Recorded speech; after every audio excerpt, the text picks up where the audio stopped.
صحيح وهي ما زالت তেহরানের রাজপথ রক্তে ভাসিয়ে দেওয়ার এক নারকীয় পরিকল্পনা। 60,000, হ্যাঁ, সংখ্যাটা শুনলে আপনার শরীরের লোম দাঁড়িয়ে যাবে। 60,000 বিদেশি অত্যাধুনিক মারণাস্ত্র, যা দিয়ে একটি পুরো শহরকে কবরস্থানে পরিণত করা সম্ভব। সে বিশাল অস্ত্রের চালান গোপনে ঢুকে পড়েছিল ইরানের কৌশলগতভাবে সবচেয়ে গুরুত্বপূর্ণ শহর বুশেহেরে। উদ্দেশ্য ছিল একটাই, ইরানের বুকে কিয়ামত নামিয়ে আনা। মোসাদের প্রশিক্ষিত সন্ত্রাসীরা প্রস্তুত ছিল, তারা শুধু অপেক্ষায় ছিল এ মৃত্যুর চালান বা শিপমেন্ট অফ ডেথ হাতে পাওয়ার। তেল আবিবের ওয়ার রুমে বসে মোসাদ চিফ ডেভিড বার্নিয়া যে ব্লুপ্রিন্ট বা নীল নকশা তৈরি করেছিল তা ছিল পরিষ্কার।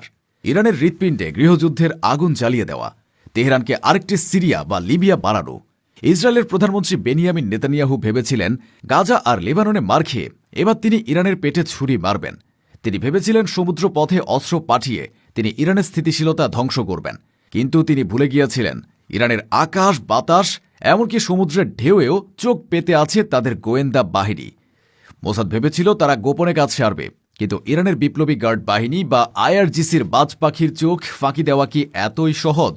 মুহূর্তের এক ঝটিকা অভিযানে ভেস্তে গেল ইসরায়েলের বছরের পর বছর ধরে সাজানো কোটি কোটি ডলারের ষড়যন্ত্র। কোনো গুলি খরচ না করে, কোনো রক্তপাত ছাড়াই 60,000 বিদেশি অস্ত্র এখন ইরানের জিম্বায়।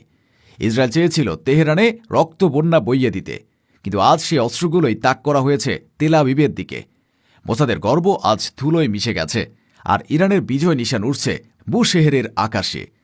কিন্তু প্রশ্ন হল, কিভাবে এত বিশাল পরিমাণ অস্ত্র ইরানের কঠোর নিরাপত্তা বেষ্টনে ভেদ করে বুশেহেরের মতো গুরুত্বপূর্ণ শহরে পৌঁছালো?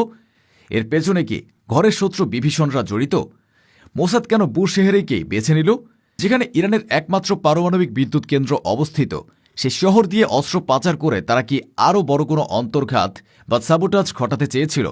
60,000 অস্ত্র দিয়ে কি করার পরিকল্পনা ছিল তাদের? তারা কি চেয়েছিল তেহরানকে আরেকটি সিরিয়া বা লিবিয়া বানাতে, যেখানে ভাইয়ের হাতে ভাই খুন হবে? ইরানের গোয়েন্দারা কিভাবে এই গোপন চালানের খবর পেল? এটি কি মোসাদের গোয়েন্দা নেটওয়ার্কের সবচেয়ে বড় ব্যর্থতা, নাকি খোদ মোসাদের ভেতরেই ইরানের কোনো চর বা মোল বসে আছে? সবশেষে এই ব্যর্থতা কি মোসাদের কফিনে শেষ পেরেক, নাকি এটি আসন্ন এক মহাপ্রলয়ের পূর্বলক্ষণ? প্রথমে আসা যাক সবচেয়ে গুরুত্বপূর্ণ বিশ্লেষণে, কিভাবে এই অস্ত্রগুলো ইরানে ঢুকল এবং কেন বুশেহেরকে বেছে নেওয়া হলো। ঘটনার সূত্রপাত হয় কয়েক সপ্তাহ আগে। ইরানের গোয়েন্দা মন্ত্রণালয় বা ভাজায়াতের কাছে একটি টপ সিক্রেট তথ্য আসে। পারস্য উপসাগরের ওপার থেকে সন্দেহভাজন কার্গো জাহাজ বুশেহর বন্দরের দিকে আসছে। বাহ্যিকভাবে জাহাজটি ছিল সাধারণ বাণিজ্যিক পণ্যবাহী, যার নথিপত্রে লেখা ছিল ইলেকট্রনিক্স ও মেশিনারিজ। কিন্তু ইরানের গোয়েন্দারা জানতেন এর পেটের ভেতরে লুকিয়ে আছে বিষধর সাপ। মোসাদ এই অপারেশনের সাংকেতিক নাম দিয়েছিল অপারেশন সাইলেন্ট স্টর্ম। তারা বুশেহেরকে বেছে নিয়েছিল একটি সুনির্দিষ্ট কৌশলগত কারণে। বুশেহর ইরানের একটি ব্যস্ত সমুদ্র বন্দর এবং এখান থেকে তেহরানে যাওয়ার একাধিক রুট রয়েছে। কিন্তু এর চেয়ে বড় কারণ হল বুশেহেরে ইরানের পারমাণবিক বিদ্যুৎ কেন্দ্র অবস্থিত। মোসাদ ভেবেছিল আইআরজিসি বা বিপ্লবী গার্ড বাহিনী তাদের সমস্ত মনোযোগ পারমাণবিক কেন্দ্রের নিরাপত্তার দিকেই রাখবে। বন্দরের সাধারণ কার্গো চেকপয়েন্ট নজরদারি কিছুটা শিথিল থাকবে। এটা ছিল মোসাদের ইতিহাসের সবচেয়ে বড় কৌশলগত ভুল বা স্ট্র্যাটেজিক ব্লান্ডার। তারা জানত না যে বুশেহের যেহেতু ইরানের পারমাণবিক গর্বের প্রতীক, তাই এখানে আইআরজিসির নজরদারি সাধারণের চেয়ে 1000 গুণ বেশি। ইরানের গোয়েন্দারা জাহাজটিকে সাগর থেকেই ট্র্যাক করা শুরু করে। তারা ইচ্ছা করে জাহাজটিকে আটকায়নি। তারা চেয়েছিল সাপকে গর্ত থেকে বের করে আনতে। তারা দেখতে চেয়েছিল এই অস্ত্রগুলো রিসিভ করার জন্য কারা আসে, ইরানের ভেতরে মোসাদের স্লিপার সেল কারা। যখনই অস্ত্রের চালানটি বন্দর থেকে বের করে একটি গোপন ওয়্যারহাউসে বা গুদামে নেওয়া হয় এবং স্থানীয় এজেন্টদের কাছে হস্তান্তর প্রক্রিয়া শুরু হয়, ঠিক তখনই আকাশ থেকে বজ্রপাতের মতো নেমে আসে ইরানের স্পেশাল ফোর্স।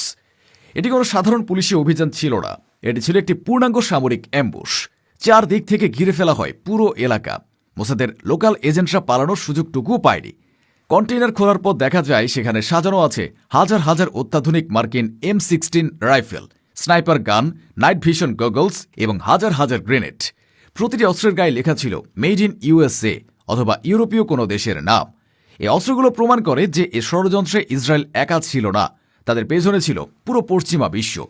এবার উত্তর খুঁজি দ্বিতীয় এবং তৃতীয় প্রশ্নের। 60,000 অস্ত্র দিয়ে আসলে কি করতে চেয়েছিল ইসরায়েল? এই প্রশ্নের উত্তর জানলে আপনার রক্ত হিম হয়ে যাবে। গোয়েন্দা বিশ্লেষকরা বলছেন 60,000 অস্ত্র কোনো সাধারণ সংখ্যা নয়। এটি দিয়ে একটি ছোটখাটো সেনাবাহিনী সজ্জিত করা যায়। মোসাদের পরিকল্পনা ছিল তেহরানের বিভিন্ন জনবহুল এলাকায় এবং সরকারি স্থাপনার আশেপাশে এই অস্ত্রগুলো তাদের স্লিপার সেল বা ঘুমন্ত সন্ত্রাসী গোষ্ঠীগুলোর হাতে পৌঁছে দেওয়া। তাদের ব্লুপ্রিন্ট বা নীল নকশা ছিল মডেল সিরিয়া, অর্থাৎ তারা তেহরানকে আরেকটি দামেস্ক বা আলেপ্পো বানাতে চেয়েছিল। পরিকল্পনা ছিল অত্যন্ত নিষ্ঠুর। প্রথমত, তারা ইরানের অর্থনীতির নাজুক অবস্থার সুযোগ নিয়ে ছোটখাটো বিক্ষোভ বা আন্দোলনকে উস্কে দিত। দ্বিতীয়ত, যখন সাধারণ মানুষ রাস্তায় নামত তখন সেই ভিড়ের মধ্যে মিশে থাকা মোসাদের সন্ত্রাসীরা এই অস্ত্রগুলো ব্যবহার করে নিরাপত্তা বাহিনীর উপর গুলি চালাত। তৃতীয়ত, একই সাথে তারা সাধারণ বিক্ষোভকারীদের উপর গুলি চালাত, যাতে মনে হয় সরকার গুলি চালাচ্ছে। উদ্দেশ্য ছিল যখনই দুই পক্ষের মধ্যে সংঘর্ষ শুরু হবে তখন পুরো দেশ জুড়ে সহিংসতা ছড়িয়ে দেওয়া। তারা চেয়েছিল তেহরানকে একটি যুদ্ধক্ষেত্রে পরিণত করতে। তারা চেয়েছিল ইরানের পার্লামেন্ট, আইআরজিসি হেডকোয়ার্টার এবং এমনকি সর্বোচ্চ নেতার বাসভবনের দিকে হামলা চালাতে।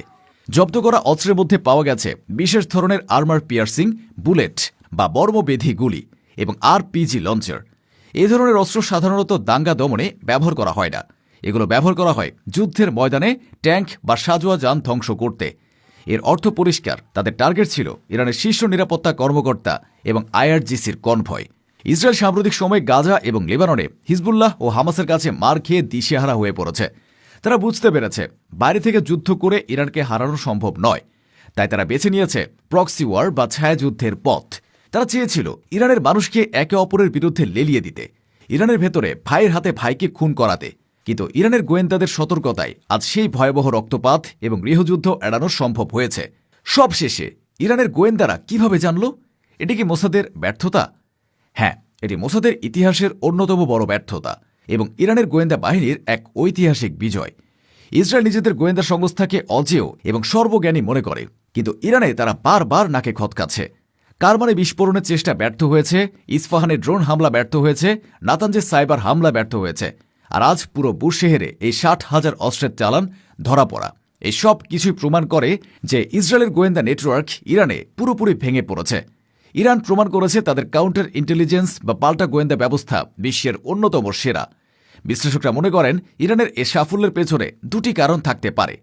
এক, ইরান মোসাদের এনক্রিপ্টেড যোগাযোগ ব্যবস্থা বা সাইবার নেটওয়ার্ক হ্যাক করতে সক্ষম হয়েছে, যার ফলে তারা অস্ত্র পাচারের প্রতিটি পদক্ষেপ আগে থেকে জানত। দুই, এবং যেটি ইসরায়েলের জন্য সবচেয়ে ভয়ের কারণ, খোদ মোসাদের ভেতরেই ইরানের কোনো সোর্স বা ডাবল এজেন্ট বসে আছে, যে তেল আবিবের ওয়ার রুম থেকে প্রতিটি গোপন খবর তেহরানে পাচার করছে। সবচেয়ে বড় কথা হলো ইরান এ অপারেশনের মাধ্যমে মোসাদের পুরো নেটওয়ার্কটিকে চিহ্নিত করে ফেলেছে। গ্রেফতারকৃত এজেন্টদের কাছ থেকে যে তথ্য পাওয়া যাবে তা দিয়ে ইরান হয়তো ইসরায়েলের ভেতরেই পাল্টা আঘাত হানবে। 60,000 অস্ত্র জোগাড় করা, জাহাজে লোড করা এবং ইরানে পাঠানো, এই পুরো প্রক্রিয়ায় খরচ হয়েছে শত শত কোটি ডলার, আর সেই সব টাকা আজ ইরানের পানিতে গেল। ইসরায়েলি মিডিয়া এখন এই ঘটনা চেপে যাওয়ার চেষ্টা করছে। তারা লজ্জায় মুখ লুকাচ্ছে, কারণ তারা জানে ইরান এখন পাল্টা আঘাতের প্রস্তুতি নিচ্ছে, আর ইরানের আঘাত নিঃশব্দে আসে, কিন্তু তার রেশ থাকে বহু বছর। বুশহেরের এই অস্ত্র উদ্ধার অভিযান বিশ্বকে একটি পরিষ্কার বার্তা দেয়, ইরান কোনো সাধারণ রাষ্ট্র নয়, এটি বিপ্লবের দেশ, এটি প্রতিরোধের দেশ। তেল আবিব যতই ষড়যন্ত্র করুক, যতই অস্ত্র পাঠাক, বিপ্লবী ইরানের দুর্ভেদ্য দেয়াল ভাঙার ক্ষমতা তাদের নেই। মোসাদ আজ আবার ধুলোয় লুটিয়েছে। বুশহেরের এই অভিযান ইতিহাসের পাতায় লেখা থাকবে ইরানের গোয়েন্দা বাহিনীর এক মাস্টার স্ট্রোক হিসেবে। 60,000 অস্ত্র যা হতে পারত ইরানের ধ্বংসের কারণ, তা আজ ইরানের শক্তির প্রতীকে পরিণত হয়েছে। ইসরায়েল চেয়েছিল আগুন জ্বালাতে, কিন্তু সেই আগুনে আজ তাদেরই হাত পুড়ল। তেহরান সুরক্ষিত, বুশহের নিরাপদ, আর ইরান অবিচল। প্রিয় দর্শক, আপনার কি মনে হয় এই লজ্জাজনক ব্যর্থতার পর ইসরায়েল কি শিক্ষা নেবে, নাকি তারা আবারও নতুন কোনো ঘৃণ্য ষড়যন্ত্রের জাল বুনবে? ইরানের এই নিরাপত্তা ব্যবস্থা নিয়ে আপনার মতামত কি? কমেন্টে জানান। ভিডিওটি ভালো লাগলে লাইক দিন এবং শেয়ার করে ইসরায়েলের এই পরাজয়ের খবরটি সবার কাছে পৌঁছে দিন।